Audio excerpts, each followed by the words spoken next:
시청자 여러분 안녕하십니까? 출발 성공 투자 후반부 이어갑니다. 온인주입니다. 안녕하세요. 이혜은입니다. 요즘 안녕하시냐라는 인사를 건네기가 참 무섭습니다. 시장이 너무 흔들거리고 있는 요즘인데 간밤 미증시 또 한 번 흔들렸습니다. 글로벌 원샷 보시면서 함께 정리해보죠.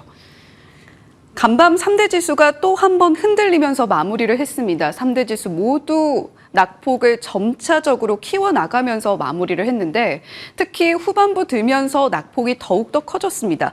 어젯밤에는 또 중요한 일정이 하나 있었죠. FOMC 의사록 발표가 있었는데 추가 긴축에 대한 우려감이 다시 고개를 들고 거기다가 3대 지수도 이렇게 덩달아서 흔들거리는 모습, 출렁이는 파도처럼 일렁이는 모습을 함께 나타냈습니다.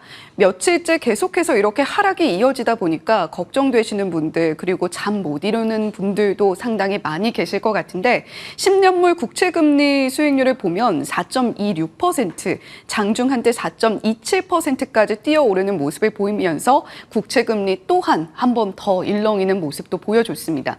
기술주와 성장주에는 국채금리, 특히 장기물 국채금리 수익률이 이렇게 올라가는 것이 불안 요소로 작용을 하고 있는데 시장도 전반적으로 빨간색, 약세 보이면서 마무리를 했습니다. 산업생산지표, 주택 착공 지표, 이런 경제 지표들은 그래도 견조하게 잘 나와주고 있는데 오히려 이런 부분들이 앞으로 추가적으로 금리 인상을 하는 발판이 될 수 있지 않겠느냐라는 부분으로 또 시장을 해석을 하고 있는 것 같아요. 이렇게 지표가 잘 나오고 있음에도 위험 회피 심리가 강해지면서 주식 시장에 대한 회피 심리도 함께 강해지고 있습니다. 거기다가 중국 경제 디폴트 우려감도 지속이 되고 있는데 모건 스탠리에서 또 이런 이야기를 내놨어요. 셀 차이나 현상이 가속화되고 있다. 우리 시장이 중국 시장과도 함께 아시아 증시로 묶여서 움직이고 있는 만큼 이 부분도 시장에서 상당한 불안감을 가지고 있는 것 같습니다. 우리 증시를 흔드는 요인 중에 하나가 되겠죠. 이 부분도 계속해서 이슈 체크하셔야겠습니다. 인플레이션 압력에 대한 우려감, 추가 금리 인상에 대한 우려감이 나온 것은 FOMC 회의록을 통해서였고요. 거기다가 반도체와 전기차의 부진도 지속되는 모습 보여줬습니다. 필라델피아 반도체 지수 어제 당잠사에서 1.7%가량 빠지는 흐름 보여줬다라고 말씀을 드렸는데 그 와중에도 엔비디아는 상승을 이어갔습니다. 하지만 엔비디아도 간밤에는 하락을 피해갈 수가 없었고요. 이에 따라서 2.1%가량 낮게 조정받는 모습 추가적으로 확인이 됐습니다. 그나마 시장에서 소비재 쪽이 강했는데 타겟의 실적 발표 영향이었습니다.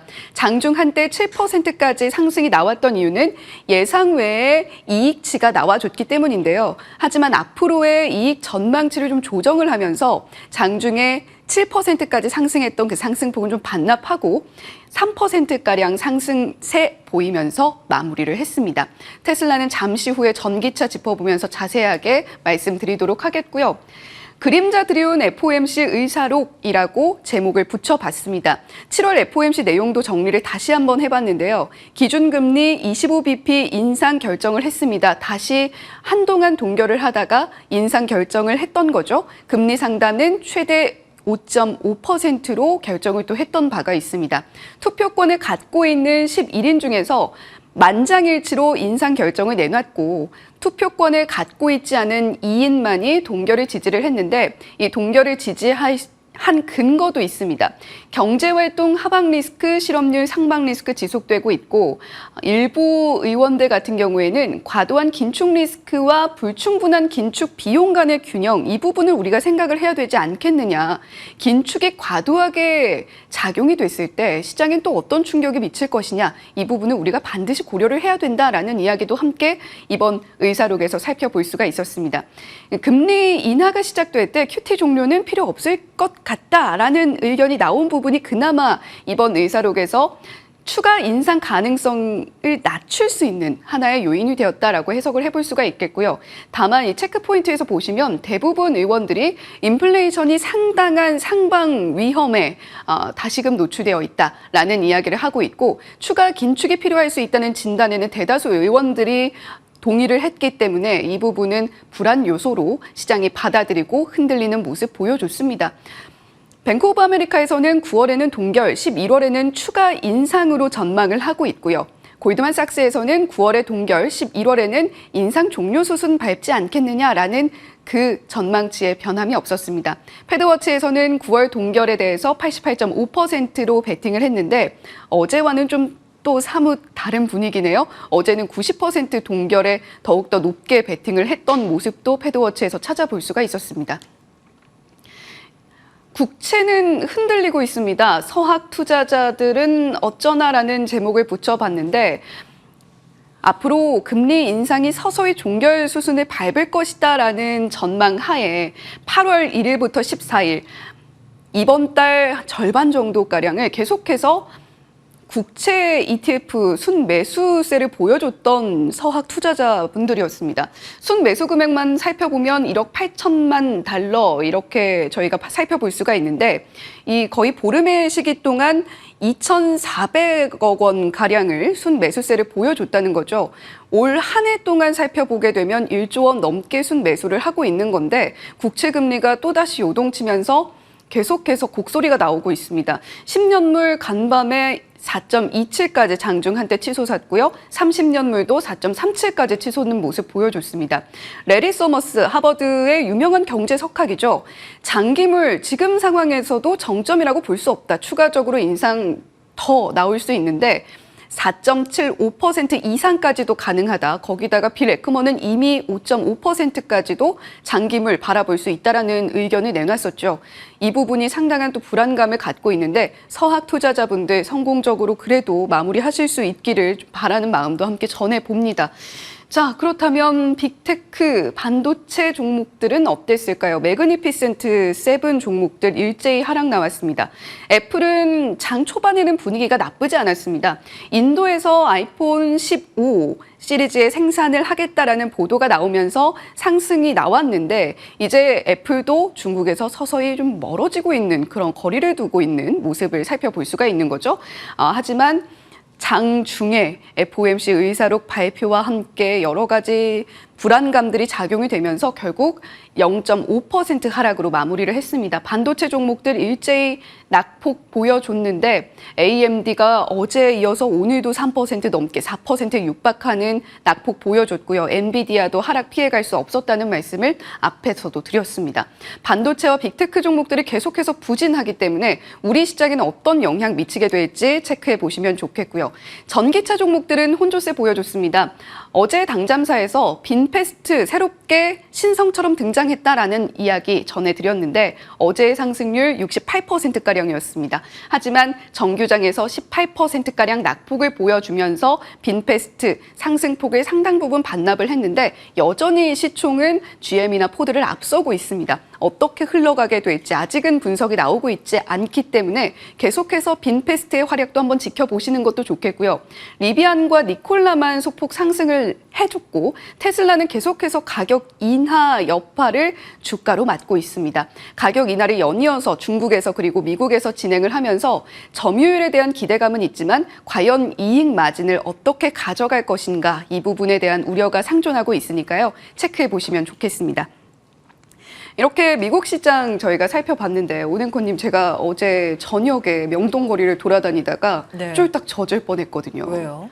갑자기 비가 오더라고요. 그래요? 소나기가 예. 내려서 굉장히 적지 않게 당황을 했는데 지금 이렇게 낙폭을 보여주고 있는 시장이 예. 잠깐 지나가는 소낙비일지 아니면 대세 하락장으로의 전환일지 좀 걱정이 됩니다. 우리 투자자분들도 걱정 상당히 많이 갖고 또 오늘장 준비하고 계실 텐데 어떻게 해야 될까요? 그러게 말이에요.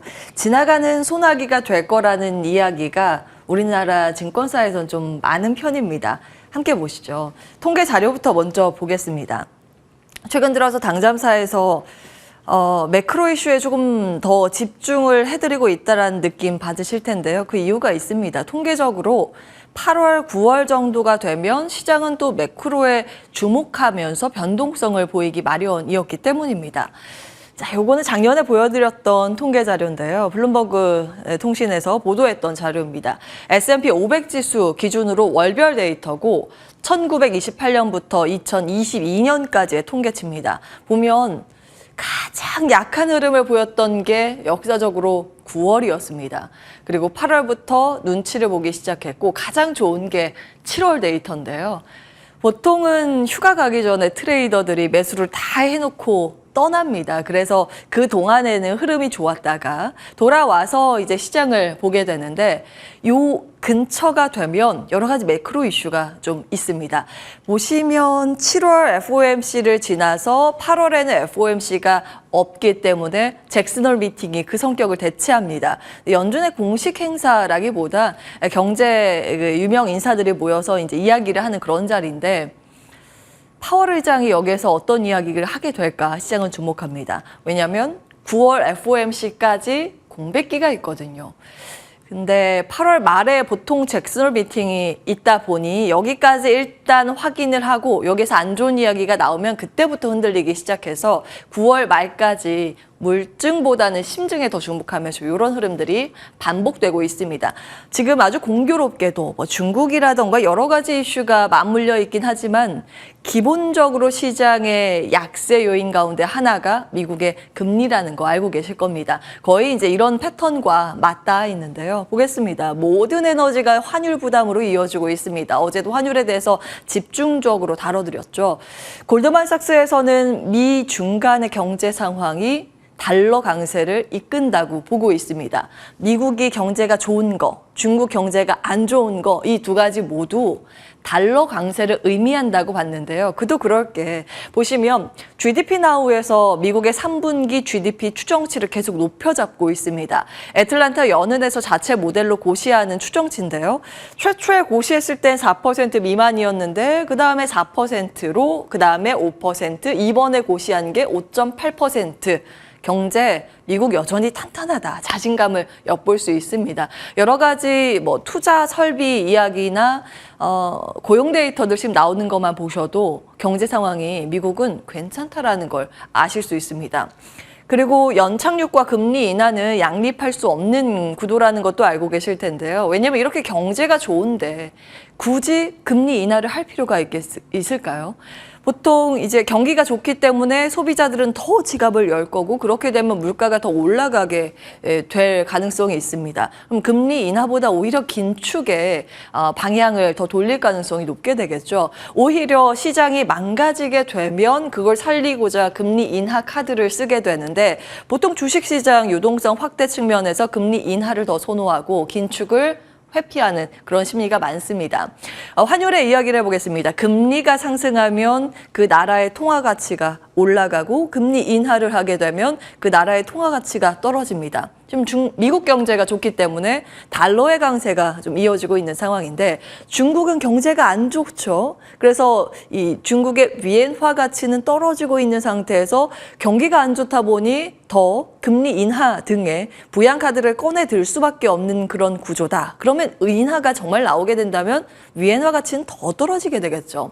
통화 가치라는 건 국가별로의 상대 통화의 비율이기 때문에 위엔화에 떨어지는 속도가 가파르게 되면 그만큼 미국의 달러 가치의 강세가 더 가파르게 연출이 됩니다. 여기에 이제 일본까지 가세하면서 YCC 논란으로 엔화 청산하고 달러를 매수하는 그 움직임 속에 엔화 가치 하락 또 달러 상방 압력을 부추기는 그런 조합이 나오고 있습니다. 정말 좋지 않은 조합이고 우리나라 원화 가치는 보통 위엔화나 일본의 엔화를 따라가는 경향이 높습니다. 상대 통화라서 그런데 그렇다 보니 지금 NDF 역외 환율도 봤더니 또 어제 종가보다 4원 정도 높은 수준에서 거래가 됐습니다. 결국 우리 시장 주식 매수 욕구 저하되는 이런 논리가 좀 형성이 되고 있는 최근 분위기입니다. 아무래도 외국인들이 보기에는 달러에서 원화로 통화를 변경한 후에 한국 주식을 매수를 했는데 이 환율이 계속 올라가면 그 가만히 앉아만 있어도 환손실을 보기 때문에 그렇죠. 환차손에 대한 우려감으로 이제 매도에 대한 압박 우려가 나옵니다. 그래서 어제 중국도 보면 중국 증시도 8거래일 연속 외국인 매도세가 이어지는 부분 눈에 띄었습니다. 앞으로 그럼 봐야 할 것이 무엇인가 크게 두 가지입니다. 환율의 흐름과 금리의 흐름입니다. 금리 같은 경우에는 지금 특히 예의주시하는 쪽이 10년물 미 국채 금리죠. 서머스 교수는 10년물이 앞으로 4.75%까지 더 강하게 올라갈 가능성이 있다라고도 언급을 했는데 반면에 골드만삭스에선 정반대의 의견을 내기도 했습니다. 한 3.9% 수준 예상이 된다. 피크 찍고 이제 내려올 것이다라는 그런 논리입니다. 간밤 마감된 미국의 10년물 국채금리의 흐름이고 4.25%로 마감이 됐습니다. 또 상방 압력을 계속 받으면서 사실 이제 고점 수준에서 높여가는 그런 움직임입니다. 앞으로의 관전 포인트, 이 국채금리가 정말 피크를 찍고 꺾이는지 여부입니다. 또 하나, 그리고 일본이나 중국이 엔화나 위엔화 급락세를 막기 위해서 개입을 하는지 여부, 금융당국의 개입 여부가 굉장히 중요합니다. 이런 것들이 나오면 시장이 안정세를 찾아갈 가능성이 높다라고 하면서 소나기 지나갈 것이다 라는 목소리가 또 한켠에 존재하는데요. 계속 이제 변수 놓고 체크는 해보셔야겠습니다. 자, 어제 이러한 외풍으로 인해서 우리 코스피 흐름 보시면 주요 이동평균선 모두 뚫고 내려갔습니다. 그리고 가장 밑에 있는 게 120일 이동평균선인데 이것마저 뚫으면서 이 하단에서 마무리가 됐습니다. 자, 과거에 120선 붕괴한 이후에 복귀를 한 사례가 있는데 어떤 내용인지 한번 정리해봤습니다. 올 들어서 한 2번 정도가 있었는데요. 1월 달에 한 번 있었죠. 이럴 때 물론 이제 이때 2차 전지가 테슬라 어닝 서프라이즈로 인해서 힘을 받으면서 지수를 끌어올린 영향도 있겠습니다만 매크로 관점에서 보면 연준의 긴축 속도 조절 기대감이 한 몫을 했습니다. 이때 피봇을 이제 말씀을 드렸었는데 피봇이 현실화되진 않고 있습니다만 그 기대감으로 인해서 지수가 위쪽으로 복귀하는 모습이 연출됐습니다. 그리고 3월 최근이었는데 SVB 사태로 인해서 시장이 120일선 이동평균선 이탈한 이후에 재무부와 연준이 굉장히 빠르게 대응을 하면서 그 우려감이 잠재워지는 움직임 속에서 복귀가 됐습니다. 현재는 어떨까요? 중국의 부동산 이슈 있고 미국은 그 금리 불확실성이 있습니다. 지금 거의 깜깜이 그 구간이죠. 8월에는 금리 결정을 하지 않기 때문에 9월 금리 인상을 할 것인가 아니면 9월 금리 그대로 중단하면서 유지를 할 것인가 이 논란이 거셉니다. 이것이 좀 해결되기 전까지는 일단 불확실성은 자리에 있지만 이것이 해결된다면 빠르게 120일선 이 이동평균선 복귀할 것이라는 분석이 나오고 있습니다. 자, 어제 시장 굉장히 많이 흔들렸습니다. 그럼에도 불구하고 버텼던 종목이 의미가 있겠죠. 정리를 해보셔야겠습니다. 대장주라고 하면 미국 최근 엔비디아하고 일라이릴리로 꼽힙니다. 어제 이제 이 부분을 정리해드렸죠. 둘 다 모두 지수가 급락하는 와중에 또 상승을 하면서 연관돼 있는 국내 주식들도 상승세를 어제 시연을 했습니다. 엔비디아 같은 경우에는 HBM 관련 기업들의 주가 강세를 이끌었는데 물론 반도체 모두 오르진 않았습니다. 섹터 내에서도 좀 양극화의 흐름이 나오긴 했지만 일부 상승 살아났던 종목이 있다는 점 눈에 띄고요. 일라이릴리 같은 경우에는 뭐 제약바이오 중에서도 몇몇 기업들 상방을 끌어올리는 모습이었습니다. 그리고 간밤 이 두 종목 약세 흐름을 보였기 때문에 HBM 쪽에 차익 매물 출회가 되는지 체크를 해보셔야겠지만 일라이릴리는 이때 뭐 역사적인 신고가를 경신하고 나서 마이너스 0.1%면 거의 이제 숨고르기 정도였죠. 약하다고 볼 수는 없습니다. 그런데 업종별로 등락률을 봤더니 미국에서 은행 업종이 4% 간밤 밀렸지만 제약 업종 무려 1% 이상 올랐습니다. 모더나 등의 다른 제약 바이오 종목들이 올랐기 때문인데요. 그래서 한번 우리가 2분기에 호실적을 냈던 기업이 무엇인가를 복귀해 볼 필요가 있어서 아래에 기입을 해왔습니다. JW 중해제약까지 지난번에 체크해드렸고요. 다만 오늘 세로뉴스가 되는지 여부는 확인을 해보셔야겠습니다. 페어마크의 초록 공개가 간밤 있었고 공개했던 기업들 기입을 했고요. 아스트라제네카는 엠바고로 내용 공개는 하진 않았습니다. 그리고 ETF 상장 일정이 오늘이 있는데 타임폴리오 자산운용에서 바이오 ETF 오늘 시작을 합니다. 요게 추종 매수가 더 들어오는 것인지 아니면 이제 매도로 시장이 볼 것인지 한 가지 관전 포인트입니다.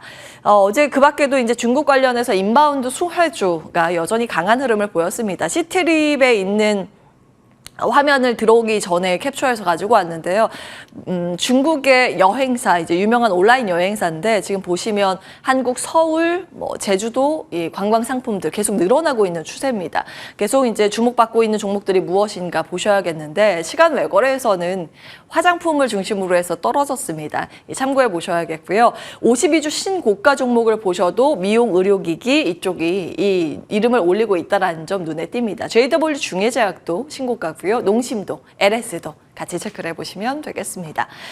자, 시간 외거래에서 올랐던 건 우크라이나 재건, 일부 제약바이오 헬스케어, 그리고 YG 엔터테인먼트 계열사까지 올랐습니다.